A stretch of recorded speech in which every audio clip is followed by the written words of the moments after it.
Hello everyone, welcome back to my channel. So today we are going to continue our second exercise, that is exercise 10b. So let's begin. Now let's come to the next question, that is question number 9. DL and BM are the height on sides AB and AD respectively of parallelogram ABCD. एक parallelogram है जिसका name है ABCD, ठीक है। DL and BM are heights, ये दोनों height है। किसकी हाइट है? DL होगी AB की हाइट, यहाँ पे रिस्पेक्टिवली लिखा है ना। सो जो पहले लिखा है ना उसको ये पहली साइड मिलेगी, राइट। सो DL देखो कहाँ है, ये रही DL। साइड AB पे कॉरस्पॉन्डिंग हाइट ऐसे आएगी, सो दिस इज DL। और BM किसकी हाइट है? AD की। AD कहाँ है? ये रहा देखो, ये जो साइड AD है इसकी कॉरस्पॉन्डिंग हाइट ये रही BM। Okay, now if the area of the parallelogram is 300 centimetre square, आपको एरिया ऑलरेडी गिवन है क्वेश्चन में, मतलब इस क्वेश्चन में आपको एरिया तो फाइंड नहीं करना, राइट। अब आगे क्या दिया है? AB equals to 30 centimetre. ये जो साइड है ना पैरेललोग्राम की AB, ये आपको गिवन है 30 सेंटीमीटर एंड AD 20 सेंटीमीटर। ये दूसरी साइड भी आपको गिवन है 20 centimetre. Find the length of BM and DL। ये BM DL क्या थे? हाइट।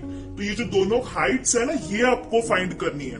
अब आप देखो, हमने ये क्वेश्चन नंबर अभी 8 में भी किया था क्या, कि जब आपको एरिया दिया होता है तो जब भी एरिया होगा ना तो आपको बेस या हाइट कुछ ना कुछ तो फाइंड करना ही होगा। तो अब देखो, अगर मुझे DL फाइंड करना है, ठीक है, ये DL, तो इसके लिए मैं बेस कौन सा यूज करूंगी? AB। प्लीज आप इसको यूज मत करना, कॉरस्पॉन्डिंग बेस यूज करो। ये DL के लिए इसका बेस कौन है? AB। तो हम AB और एरिया को यूज करके, यानी कि ये वाला बेस और एरिया को यूज करके DL फाइंड कर सकते हैं, right. So area of parallelogram equals to base into height. Area already है 300 इक्वल्स टू बेस किसको लोगे? AB। तो यहां लिखा AB और AB बेस का हाइट क्या है? DL। प्लीज आप BM मत लिख देना, DL, ठीक है। तो यहाँ पे लिखा DL। अब 300 as it is equals to AB का measurement 30 into DL as it is. अब देखो, ये एक वेरिएबल है, वेरिएबल के साथ एक नंबर मल्टीप्लाई हो रहा है, तो इस नंबर को इक्वल्स टू के दूसरी साइड डिवीजन में डाल सकते हैं। तो 30 को देखो मैंने डिवीजन में डाल दिया। जब आप इसको कटिंग वटिंग या डिवाइड करोगे तो आपको मिलेगा 10 सेंटीमीटर। सो DL मतलब ये जो हाइट है ना, इस हाइट का मेजरमेंट हमें मिल गया 10 सेंटीमीटर। चलो, एक तो मिल गया। अब ये जो BM है दूसरी हाइट, इसको फाइंड करना है। इसको भी इसी की तरह करेंगे क्योंकि एरिया तो सेम ही रहेगा ना पैरेललोग्राम का, बट इस बार आप बेस कौन सा लोगे? AD, क्योंकि देखो BM कहां जा रही है? AD पे, तो यहाँ पे इसको हमें बेस लेना है। So area of parallelogram equals to base into height. Area तो सेम 300 इक्वल्स टू बेस क्या है? AD and height is BM। Okay, यहाँ पे अब AD की जगह पे क्या लिखना है? 20 सेंटीमीटर, उसकी वैल्यू गिवन है, और BM as it is same इसके जैसा। ये वेरिएबल है, इसके साथ मल्टीप्लाई हो रहा है, तो इस नंबर को इक्वल्स टू के दूसरी साइड डिवीजन में डालेंगे। सो 20 देखो मैंने डिवीजन में डाल दिया, राइट। जब आप इसको डिवाइड करोगे यू विल गेट 15 सेंटीमीटर। तो ये जो दूसरी हाइट थी BM, इसका मेजरमेंट हमें मिल गया 15 centimetre. Let's come to the next question, that is question number 12. In a given parallelogram PQRS, ST is altitude to the base PQ. एक पैरेललोग्राम है जिसका नेम है PQRS, ओके। उसमें जो ST है वो बेस PQ का एल्टीट्यूड है, ऐसा बोला है। अब एल्टीट्यूड मतलब क्या? एल्टीट्यूड मींस हाइट, दोनों सेम ही होते हैं, चाहे वो क्वेश्चन में एल्टीट्यूड लिख के दे या हाइट लिख के दे, आपको समझ जाना है कि वो हाइट ही है, ओके। सो ये जो बेस PQ है, इसकी एक कॉरस्पॉन्डिंग हाइट है ST। The area of PQRS is 120 centimetre square. इस पैरेललोग्राम का एरिया ऑलरेडी गिवन है।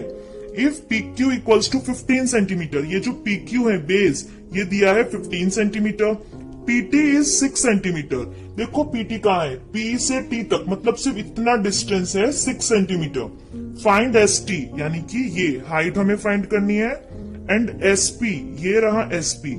तो ये थोड़ा डिफरेंट क्वेश्चन हुआ, क्योंकि ऐसा क्वेश्चन कभी नहीं आया कि हमें ये साइड फाइंड करनी पड़े, right.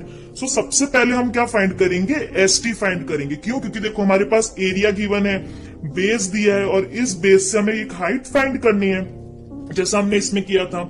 So area of parallelogram equals to base into height. Area is 120 centimetre square equals to base किसको लेना है, पी क्यू, ठीक है, एंड हाइट एस टी। अगर ये हाइट फाइंड करनी है तो इसकी ही कॉरेस्पॉन्डिंग बेस लेना पड़ेगा ना आपको।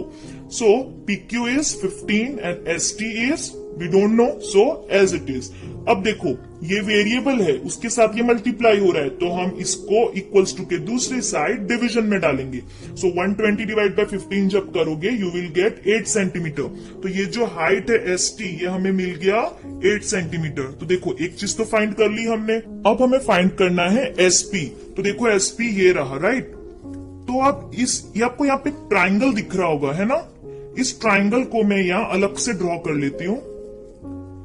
ये हमारा ट्राइंगल बन गया, और ये राइट एंगल ट्राइंगल है, क्योंकि देखो यहाँ पे ऐसा दिया है, मतलब यहां से भी ये राइट एंगल ट्राइंगल हुआ, ठीक है। जैसे यहां लिख लेते हैं एस, यहाँ टी और यहाँ पी। ये जो इतना सा ट्राइंगल है ना, उसको मैंने अलग से बना लिया, ओके।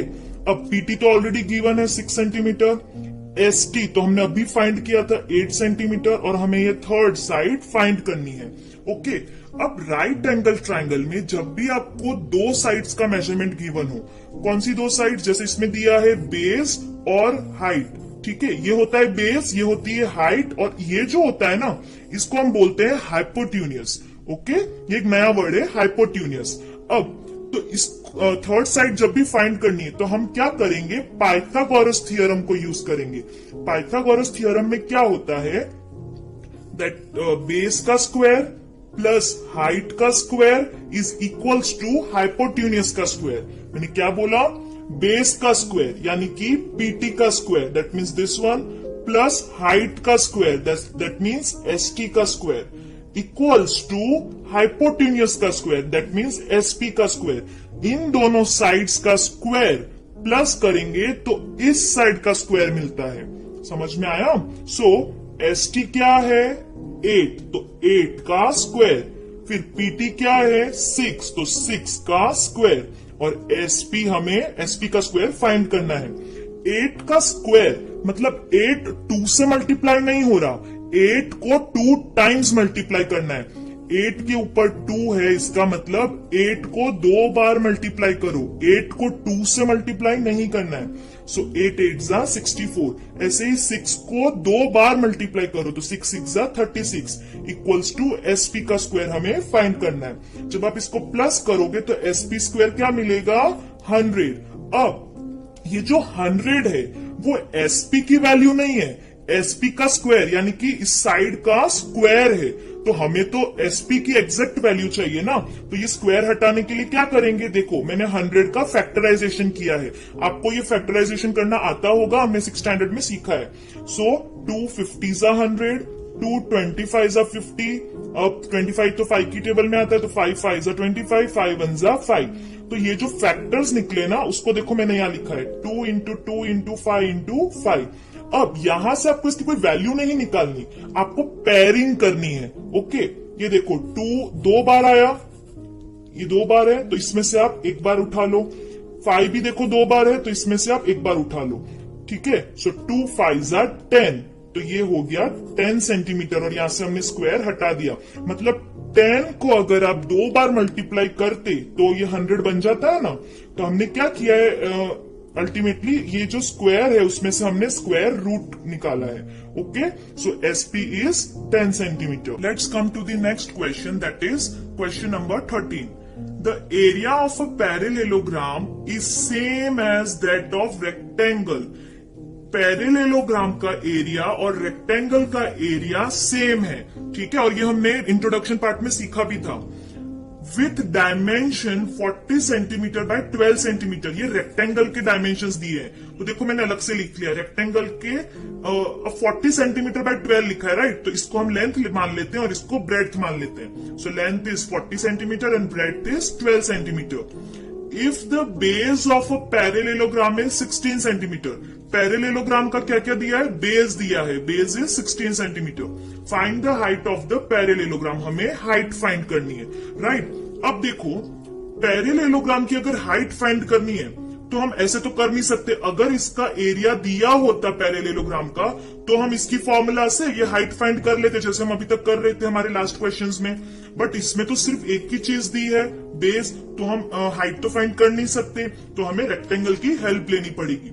अब इसमें क्या लिखा था कि पैरेलेलोग्राम और रेक्टेंगल का एरिया सेम है, तो हम क्या करेंगे, रेक्टेंगल का एरिया निकाल लेंगे और वही पैरेलेलोग्राम का एरिया होगा। So area of rectangle equals to length into breadth, length is 40 centimetre, breadth is 12 centimetre, 40 into 12 480 centimetre square. ये अगर रेक्टेंगल का एरिया है तो यही पैरेलेलोग्राम का भी एरिया होगा, क्योंकि ऐसा क्वेश्चन में बोला है। So area of parallelogram equals to 480 centimetre square. अब हमें इसका एरिया मिल गया, तो अब एरिया भी है, बेस भी है, तो इसकी फॉर्मूला से हम हाइट फाइंड कर सकते हैं ना। So area of parallelogram equals to base into height, area क्या है 480 centimetre square equals to base 16 into height हमें फाइंड करनी है। अब ये वेरिएबल के साथ ये नंबर मल्टीप्लाई हो रहा है, तो हम इस नंबर को इक्वल्स टू के दूसरी साइड डिवीजन में डालेंगे। तो देखो मैंने इसको डिवाइड किया, जब आप डिवाइड करोगे तो आपको मिलेगा 30 centimetre. So height is 30 centimetre. Easy. Now let's come to the next question, that is question number 14। The base of a parallelogram is twice its height. हम फिर से रीड करते हैं, बेस क्या है पैरेलेलोग्राम का, ट्वाइस है, किससे ट्वाइस है, हाइट से। तो मैंने देखो यहां लिखा है अगर हाइट x है, मान लो कि x है, तो बेस क्या है ट्वाइस, यानी कि 2 टाइम्स। ट्वाइस का मतलब 2 टाइम्स, दैट मीन्स 2 मल्टीप्लाई करना है। तो अगर हाइट x है तो बेस हाइट का ट्वाइस है, यानी कि 2 मल्टीप्लाई x, तो ये 2x बन गया। Okay. Now area is given 800 centimetre, तो ये मैंने लिख दिया 800 सेंटीमीटर स्क्वायर। हमें फाइंड क्या करना है, हाइट और बेस की एग्जैक्ट वैल्यू, क्योंकि ये तो हमें वेरिएबल फॉर्म में दिया है, हमें इसकी एग्जैक्ट वैल्यू फाइंड करनी है। तो हम क्या करेंगे, हमारे पास तो एक ही चीज है एरिया, तो हम उसी के फॉर्मूला यूज करके देखते हैं कि हमें क्या मिलता है। So area of parallelogram equals to base into height. Area is 800, base क्या है 2x and h that means height x। अब 800 equals to 2x into x। अब इधर आप प्लीज ध्यान से देखो, 2x मल्टीप्लाई बाय x है, इस x के पास एक नंबर है 2, पर इस x के पास नंबर नहीं दिख रहा ना, तो जब कुछ नहीं लिखा हो तो हम इधर क्या मानेंगे 1x, और इधर है 2x। जब मल्टीप्लाई करते हो तो नंबर को नंबर के साथ मल्टीप्लाई करो, 2 इंटू 1 2, और x को जब x के साथ मल्टीप्लाई करोगे, जब भी सेम अल्फाबेट्स मल्टीप्लाई होते हैं ना, तो हमें कितनी बार मल्टीप्लाई हो रहे हैं, 2 बार, तो हमें उस x के ऊपर 2 लिखना होता है। ओके। और जब सेम नंबर प्लस होते हैं ना, जैसे x प्लस x, तो हम 2x लिखते हैं, लेकिन जब मल्टीप्लाई होते हैं तो हम उस जितनी बार मल्टीप्लाई होते हैं वो ऊपर लिख देते हैं पावर में। सो x into x, x square आएगा। ओके। नंबर को पहले नंबर के साथ मल्टीप्लाई कर लो, 2 इंटू 1 2। अब x इंटू x क्या होगा, x स्क्वायर। प्लीज आप 2x मत लिख देना, 2x कब आता है, जब वो सेम अल्फाबेट प्लस हो रहा हो। ओके। अब मल्टीप्लाई हो रहा है तो हमें वो पावर में लिखना है 2, क्योंकि 2 बार मल्टीप्लाई हो रहा है। क्लियर। सो यहाँ पे आया 2x स्क्वायर। अब ये x स्क्वायर भी एक वेरिएबल है, तो अब 2x स्क्वायर का मतलब क्या हुआ कि 2x स्क्वायर के साथ मल्टीप्लाई हो रहा है, तो हम इस 2 को इक्वल्स टू के दूसरी साइड डिवीजन में डालेंगे, तो ये डिवाइड होके क्या बनेगा 400। तो x स्क्वायर की वैल्यू मिली 400। ऐसा हमने लास्ट क्वेश्चंस में भी किया था कि जब ये जो स्क्वायर होता है ना, मतलब कि ये 400 क्या है, किसी नंबर का स्क्वायर है, तो हमें इस स्क्वायर में से स्क्वायर रूट निकालना है कि ऐसा कौन सा नंबर है जिसको 2 बार मल्टीप्लाई करने पे ये 400 आया। तो हम कैसे फाइंड करेंगे, हमारी फैक्टराइजेशन मेथड से। मैं 400 का फैक्टराइज करूंगी, 2 200 जा 400, 200 जा 200, 250 जा 100, 225 जा 50, 5 5 जा 25, 5 1 जा 5। ये जो जितने भी फैक्टर्स हमें मिले वो मैंने यहाँ लाइन में लिख लिए। अब हमें क्या करना है, पेयरिंग करनी है। देखो ये हो गई एक फर्स्ट पेयरिंग 2 into 2, ये दूसरी पेयरिंग हो गई और ये थर्ड पेयरिंग हो गई। अब इस एक फर्स्ट पेयरिंग में से हमें एक बार 2 ले लेना है, इसमें से भी हमें एक बार 2 ले लेना है और इसमें से हमें एक बार 5 ले लेना है। सो 2 into 2 into 5 20। सो x की वैल्यू आएगी 20। यहां से ये हमने स्क्वायर हटा दिया कि 20 वो नंबर है जिसको अगर हम 2 बार मल्टीप्लाई करें दैट मीन्स 20 into 20 तो ये 400 बनता है। ओके, सो हमें x की वैल्यू क्या मिली 20। बट हमें चाहिए क्या था हाइट और बेस, तो हम इस x की वैल्यू को इसमें पुट करेंगे और इनकी एग्जैक्ट वैल्यू फाइंड करेंगे। सो हाइट इज x, तो x की वैल्यू तो 20, सो height is 20 centimetre, base is 2x, so 2 is multiplied by x, so 2 multiply by x की वैल्यू 20, सो 2 into 20 40 सेंटीमीटर। तो ये हमें हाइट और बेस की एग्जैक्ट वैल्यू मिल गई।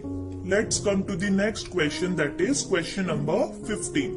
A tabletop is in the shape of a parallelogram. एक table है जिसका टॉप पोर्शन पैरेलेलोग्राम के शेप में है, right? Its base is 5 metre, base given है 5 मीटर। एल्टीट्यूड मैंने आपको बताया था क्या होता है height, so altitude is 3 metre. Find the cost of painting the tabletop at the rate of ₹20 per meter square. जो टेबल का टॉप पोर्शन है उसे हमें पेंट करवाना है, तो उस पेंट करवाने का खर्चा पैसा कितना देना होगा वो हमें फाइंड करना है। अब अगर मान लो कि ये वो टेबल टॉप है, अगर मुझे इसको पेंट करवाना है तो मुझे पहले इसका एरिया पता होना चाहिए ना, तो ही तो मैं पता कर पाऊंगी कि मुझे कितना कलर लाना है, कितना क्या करना है। सो हमें पहले इसका एरिया फाइंड करना होगा। So area of table top equals to base into height. Table top क्यों लिखा है मैंने, क्योंकि वही पैरेलेलोग्राम के शेप में है। So base into height, base 5 metre and height 3 metre, 5 3s are 15 metre square. तो मतलब ये जो टेबल के टॉप पोर्शन है उसमें जगह कितनी है, उसका स्पेस कितना है 15 मीटर स्क्वायर, ठीक है। अब आप देखो 1 per metre square, that means per means 1, so 1 metre square जितना पेंट करवाओगे तो ₹20 देना पड़ेगा। तो अगर मैं 15 मीटर स्क्वायर जितना पेंटिंग करवाऊंगी तो कितना देना पड़ेगा। So cost of painting 1 metre square is 20 rupees. So therefore cost of painting 15 metre square will be how much. हमें 1 यूनिट का आंसर गिवन है, तो जब भी 1 यूनिट का आंसर गिवन होता है तो हमें क्या करना होता है क्रॉस मल्टीप्लाई। सो 15 into 20 रुपीज 300, तो ये पूरी पेंटिंग करवाने का रुपीज होगा 300। Let's come to the last question of this exercise, that is question number 16। ABCD is a parallelogram. एक पैरेलेलोग्राम है जिसका नेम है ABCD। DE perpendicular to AB, ये जो आप देख रहे हो ना ये सिंबल ऐसा, इसको ये है परपेंडिकुलर का symbol. Okay, so DE is perpendicular to AB। ये देखो ये रहा AB, इससे परपेंडिकुलर यानी इससे लाइन एक कट हो रही है 90 डिग्री पे, कौन है वो DE, मतलब ये उसकी हाइट हो गई। DF परपेंडिकुलर टू BC, ये रहा DF, ये इस BC से परपेंडिकुलर है, मतलब देखो यहाँ पे 90 डिग्री पे कट हो रहा है, तो ये उसकी हाइट हो गई BC की। If AB equals to 30 centimetre, ये साइड का मेजरमेंट गिवन है 30 centimetre. DE equals to 8 centimetre, तो ये DE भी गिवन है 8 centimetre. DF that means this one is 12 centimetre. Find BC, यानी कि हमको ये BC ये साइड फाइंड करनी है। अब आप ध्यान से देखो, इसमें ये हाइट और इसकी कॉरेस्पॉन्डिंग बेस का मेजरमेंट गिवन है, बट ये हाइट और इसकी बेस का मेजरमेंट गिवन नहीं है, तो हम इन दोनों की मदद से क्या आप एरिया फाइंड कर सकते हो? नहीं कर सकते ना, क्योंकि बेस ही गिवन नहीं है। तो हम इन दोनों की मदद से पहले एरिया फाइंड करेंगे। Area of parallelogram equals to base into height. Base क्या लेना है AB और इसका corresponding height DE। So AB की वैल्यू 30 सेंटीमीटर, DE की वैल्यू 8 सेंटीमीटर, तो 30 into 8 240 सेंटीमीटर स्क्वायर। ये हमें मिल गया एरिया ऑफ दिस पैरेलेलोग्राम। अब आप पूछोगे मैम हमें फाइंड तो BC करना है ना, तो हम एरिया क्यों फाइंड कर रहे हैं? आप खुद समझो, जब मेरे पास एरिया ही नहीं है तो मैं किसकी फॉर्मूला पुट करके ये बेस निकालूंगी? जैसे हमने लास्ट क्वेश्चंस में भी किया था, 2 चीज तो होनी चाहिए ना कम से कम। तो जब तक एरिया ही नहीं है तो हम ये बेस फाइंड नहीं कर सकते, इसलिए मैंने पहले एरिया फाइंड किया। अब इस एरिया की वैल्यू को हम वापस से फॉर्मूला में पुट करेंगे और बेस निकाल सकते हैं। Area of parallelogram equals to base into height. Area is 240 equals to base, इस बार कौन सा लिखेंगे BC और इसकी corresponding height DF। Okay 240 equals to BC तो फाइंड करना है, so as it is DF क्या दिया है 12 सेंटीमीटर। अब देखो ये वेरिएबल है, वेरिएबल के साथ एक नंबर मल्टीप्लाई हो रहा है, तो इस नंबर को इक्वल्स टू के दूसरी साइड डिवीजन में डालेंगे। सो 240 डिवाइड बाय 12, तो हमें डिवाइड करोगे तो आपको ये BC की वैल्यू मिल जाएगी 20 सेंटीमीटर। तो this side is 20 centimeter. So this was all about second exercise of this chapter, and I hope you have understood all the questions. Now we will discuss some other topics in our next part, that is part 3. So till then, bye bye.